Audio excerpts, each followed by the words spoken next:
Et salut à tous. Salut. Alors là nous sommes le lundi 22 octobre au matin, donc on est toujours en Espagne, on se trouve entre Valence et Alicante, on est toujours au bord de mer, et donc là on va vous montrer un petit peu la vue qu'on a aujourd'hui.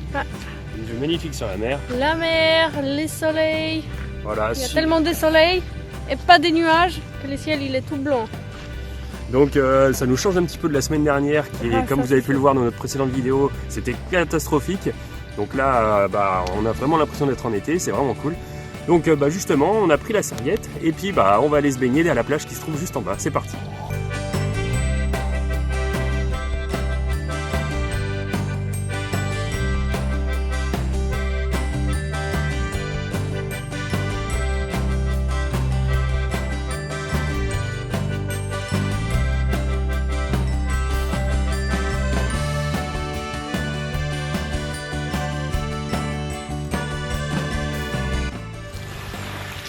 Bon alors verdict, elle était super bonne, environ dans les 20 degrés, ça c'est vraiment agréable. Bon par contre la plage comme vous pouvez le voir elle n'est pas spécialement belle. En fait c'est justement avec la tempête qu'il y a eu ces derniers jours, ça a ramené plein d'algues sur le côté, sur les bords. Donc ça c'est pas très agréable quand on sort de l'eau mais sinon ça fait vraiment du bien. En plus il y a des jolis fonds marins, c'est dommage que j'avais pas le masque, sinon ça aurait pu être bien sympa. En tout cas je vous montre un peu la vue qu'il y a derrière moi là. C'est vraiment magnifique.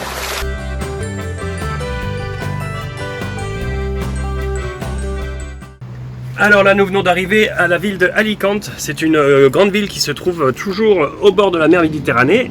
D'ailleurs on peut voir la mer se trouve juste là. Voilà. Et donc il y a un château qui se trouve tout là-haut là-bas. Donc on va sûrement aller le voir tout à l'heure, on va aller le visiter.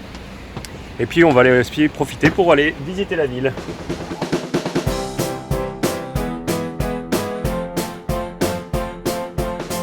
Là on se balade sur le boulevard le plus célèbre de la ville, c'est le boulevard de l'Esplanade. Donc ce qui est magnifique, qui est entouré bordé de palmiers, avec en plus son sol qui est tout en mosaïque comme ça, qui forme des vagues, c'est vraiment très beau. Et avec toutes ces boutiques de souvenirs bien sûr, et derrière la mer. C'est vraiment très beau. C'est quoi que tu as trouvé? Regarde comment ça marche. Je crois que c'était le pire truc de la boutique. Enfin le pire truc de toutes les boutiques même. C'était l'horreur.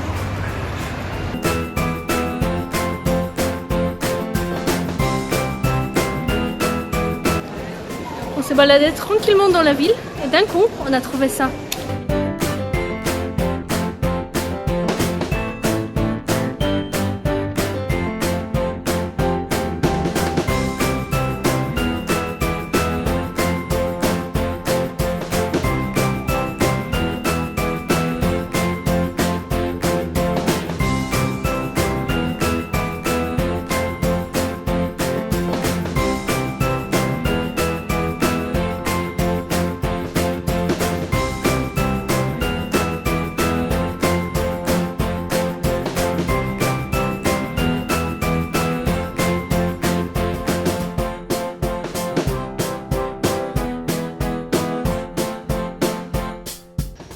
Voilà, alors là on vient de prendre un petit peu de hauteur, on a monté un petit peu et on a une superbe vue sur toute la ville. C'est absolument sublime, on peut voir il y a plein de petites terrasses sur les toits là, c'est super joli. Et donc on va monter juste un petit peu plus haut, alors hop, voilà, on va essayer de monter au château qui se trouve là-haut.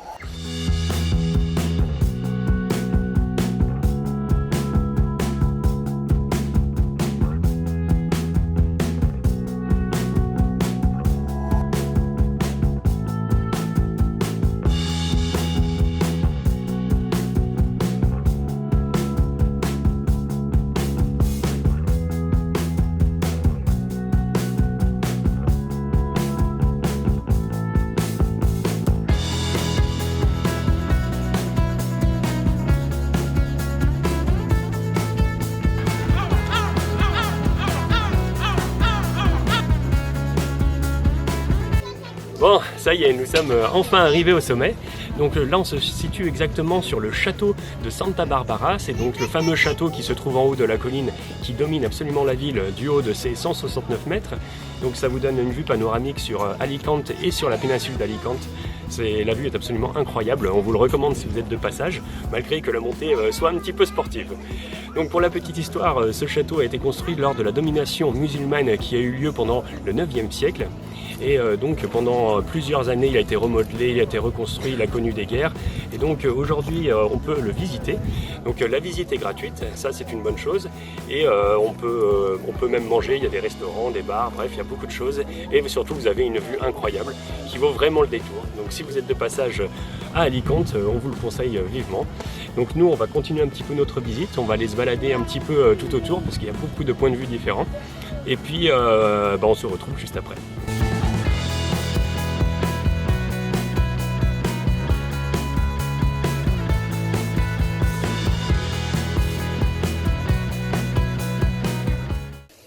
Alors là, on se trouve actuellement dans la ville de Torrevieja et cette ville abrite un lac très spécial et très original. Il est des couleurs rose bonbon.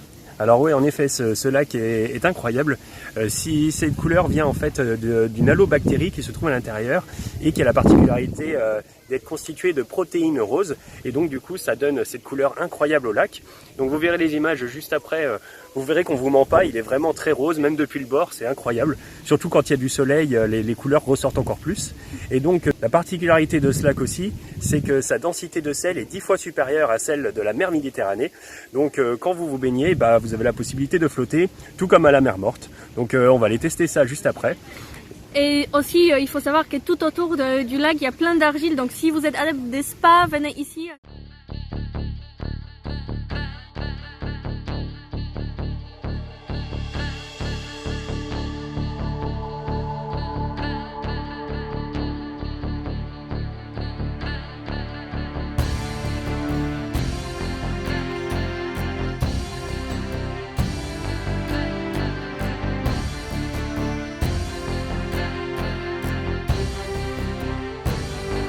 Bon allez, c'est parti, je vais aller me baigner.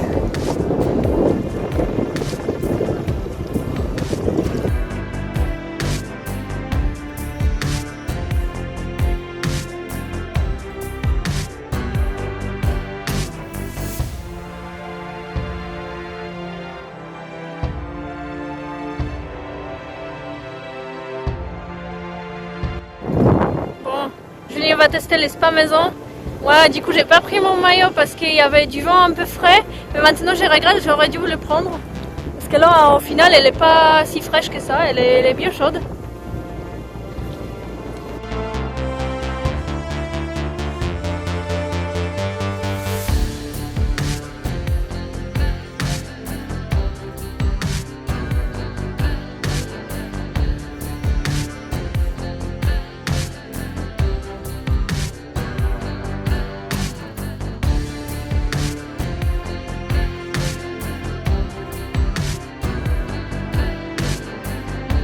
Bon alors ça y est, moi je suis complètement sec, donc je vais pouvoir aller me rincer. Angelica du coup...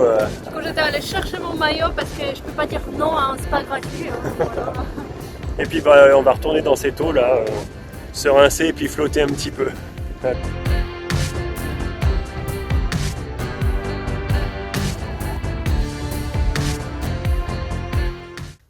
Bon voilà le spot où on a passé la nuit, il y a le van qui est garé juste derrière là-bas. Et donc on s'est réveillé dans ce paysage vraiment magnifique. Donc là juste derrière moi c'est la baie de Mar Menor. Donc c'est la plus grande baie d'Espagne et d'ailleurs d'Europe. Elle est juste gigantesque, elle s'étend vraiment très très loin.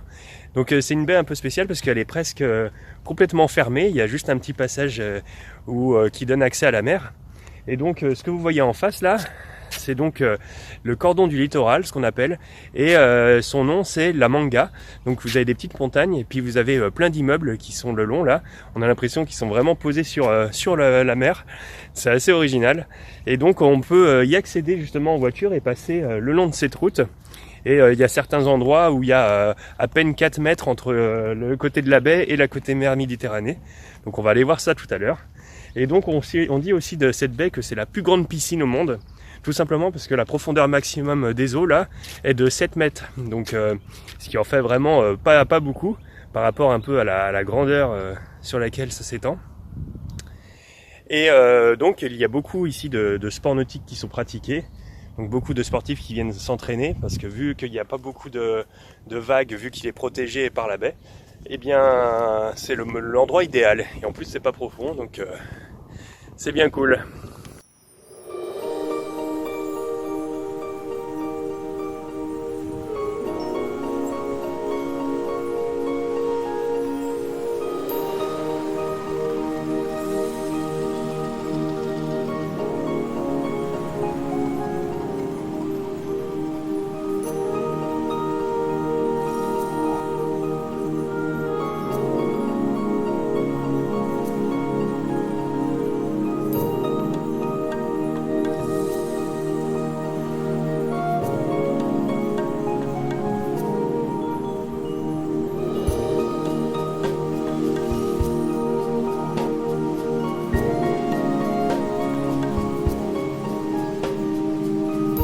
Alors là on faisait route vers la ville de Almeria qui se trouve un petit peu plus au sud de l'Espagne.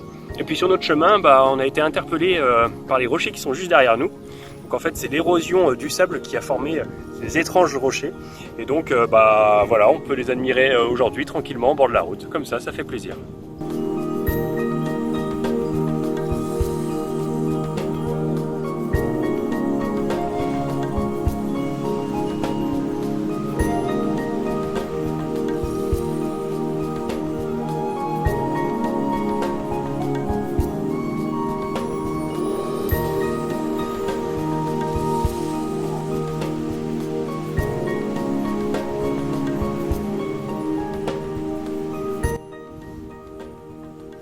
Bien, après plusieurs heures de route, nous sommes dans un désert. Nous sommes au désert de Tabernas qui se trouve dans le sud de l'Espagne. On est déjà dans la région de l'Andalousie. Donc comme vous pouvez le voir, on est vraiment seul au monde, on est vraiment tranquille. Et donc là je suis sur le toit du van, voilà, qui est juste ici. Donc je profite d'être ici pour déjà vous remercier de tous les messages qu'on a reçus dans notre dernière vidéo, des messages surtout de soutien, et puis aussi des conseils et puis des solutions pour nos problèmes d'infiltration d'eau qu'on a eu justement pendant les grosses pluies et les gros orages. Donc justement nous on n'a pas encore à vrai dire réglé le problème. C'est vrai que toute cette semaine là on a eu que du beau temps, donc bon on a un petit peu pensé à autre chose, mais bon le problème est toujours là, il faut quand même qu'on fasse attention. Donc en fait il y a deux possibilités pour les infiltrations d'eau. On a regardé, donc ça viendrait certainement des aérations au niveau certainement des joints. Comme vous pouvez le voir, ils sont pas très récents, ils ont bien vécu. Et donc, oula, je remets la caméra à droite, voilà. Et donc ça pourrait aussi venir, hop, des panneaux solaires. Donc en fait, ce serait au niveau des vis là qu'on a mis ici. Bon, on avait mis à l'époque du joint avec silicone plus des vis, donc normalement ça devait être bon. Mais bon, après on n'est pas à l'abri d'avoir une petite fuite quelque part. Donc voilà d'où ça pourrait venir, parce qu'à vrai dire, le reste du toit, il n'y a pas de raison que l'eau s'infiltre. Bon, malgré un petit peu de rouille qu'on a à droite à gauche, mais bon ça, voilà, c'est normal, c'est l'usure. Mais normalement, voilà, l'eau ne peut venir que des joints. Donc on va régler le problème, on va essayer de remettre du joint silicone un petit peu partout pour refaire ça bien propre.